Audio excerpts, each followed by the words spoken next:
Hello all, welcome back to a series of 7532 session. As a part of the syllabus, in front of me is the syllabus, which is create and manage Azure Resource Manager virtual machine. So inside this, the first subtopic is deploying workloads on Azure Resource Manager, which is the virtual machine. This talks about creating virtual machine and configuring the virtual machine. Creating virtual machine can be done in Azure. If you think before cloud, the hardware used to can be procured only through the managers by requesting to the network team where they create a machine and they give, which used to take from weeks to months. This Azure virtual machine cuts down the time and it takes just 5 to 10 minutes max to get a virtual machine of the desired OS. We'll see. If you have followed the previous video, you would have got the account in portal.azure.com. So if you go here to the left, you can see virtual machines. Once you click on it, click on add. There are multiple platforms available here like Windows or Linux. Whichever version you require, you can click. I'll go with the Windows Server 2016. The deployment model is of two types. One is classic and another is resource manager. The resource manager is the latest. Resource manager is something which has the all the resources clubbed together under one particular folder kind of. So I'll select resource manager. We need to enter the basic configuration settings. I'll give a name for a machine, VM test. I'll give a username. This is not the one which you have used to enter in portal.azure.com. Give a password, re-enter the same.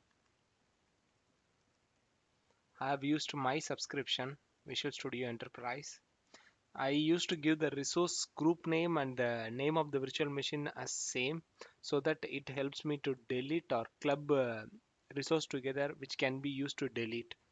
Now the different configuration and its price are available for the virtual machine. I'll pick D2 V3. So it should be selected based on your requirement of GB, RAM and data disk. I click on select. It loads the settings. I leave with the default settings. I'll change only one thing. Public inbound ports, I'll select HTTP and RDP since we need to access the virtual machine using RDP. I'll click on OK.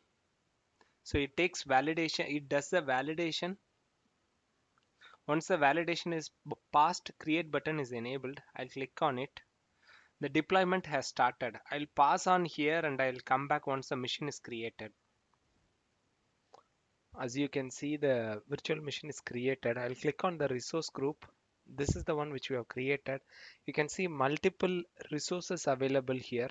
One is this one points to the virtual machine and this one points to the disk which is used in the virtual machine, and this is the network interface, and this is the storage account by default created which is used to store your hardware data. And we have a public IP so that we can connect from anywhere, and there is a network security group by default which is configured, and also a virtual network so that this virtual machine can be on other virtual machine network. Once you click on this virtual machine, you will be able to connect. I'll explain in the next video how to connect with the virtual machine.